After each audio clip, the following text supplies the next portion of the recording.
Hi there, welcome to Appy Chips YouTube channel.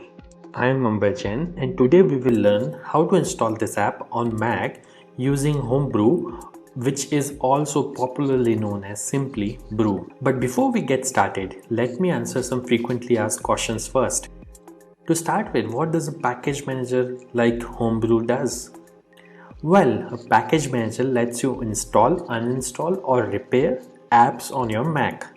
A package manager is very similar to App Store on macOS or Microsoft Store on Windows operating systems, except that a package manager uses commands that you type on Mac terminal to install or uninstall different programs.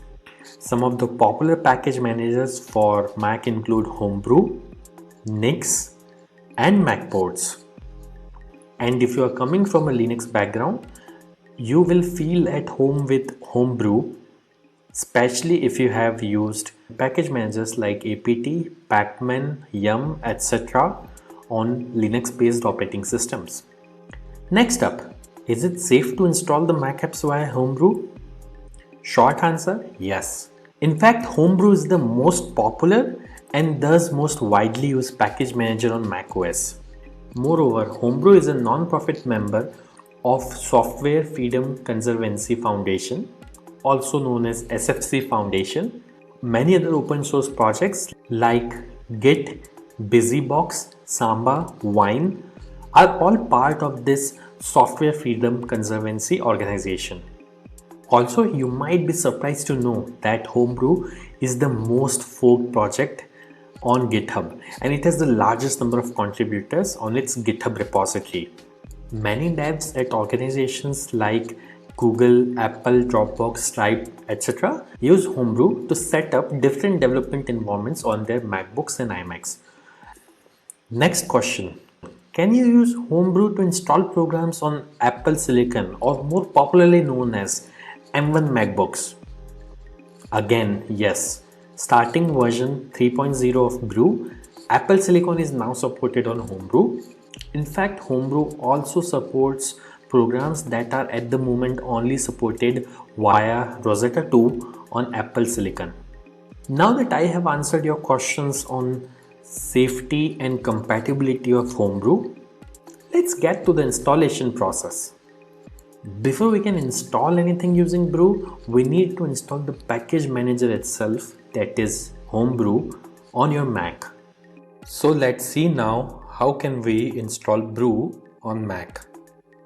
Let me open my Mac here.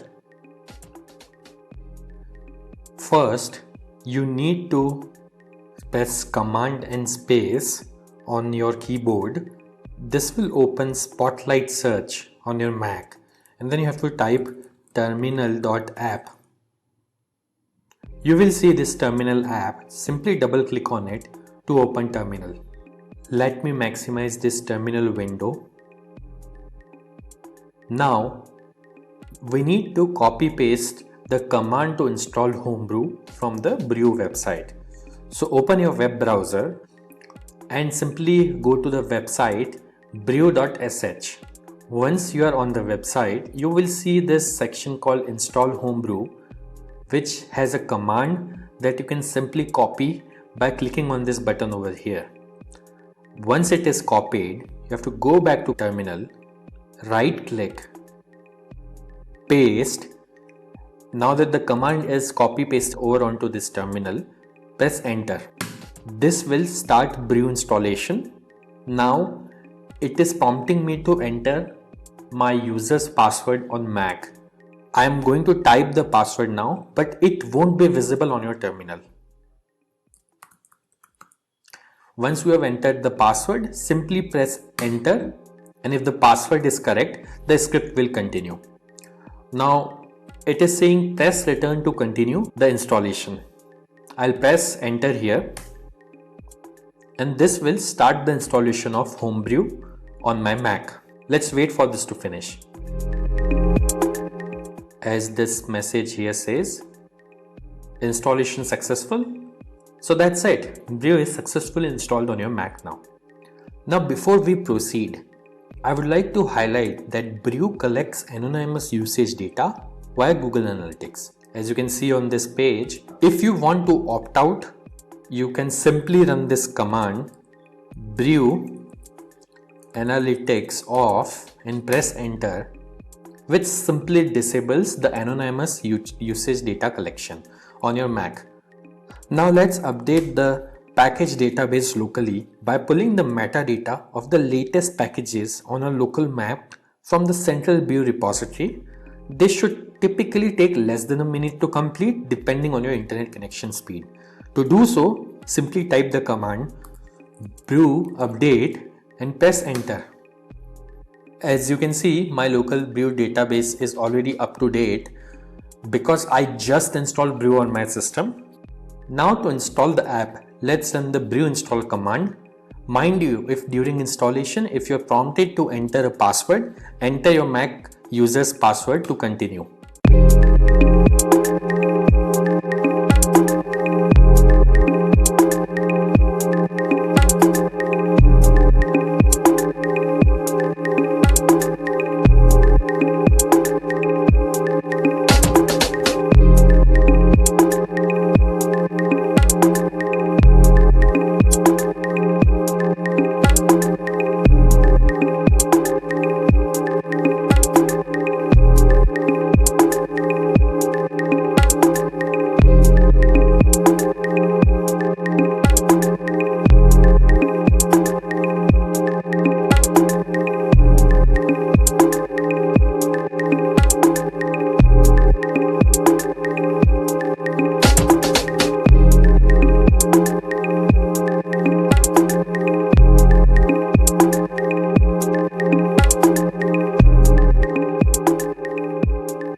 That's it. The installation was successful. If this video was useful, don't forget to hit the like button. And if you faced any problems during the installation in this video, please leave a comment below and somebody from AppyChip team will reply back to you. If in future any app installed using Brew stops working, then you can simply reinstall it using the command brew space reinstall space the name of the program. For example, I'll try to reinstall this program called Hello, which is already installed on my system.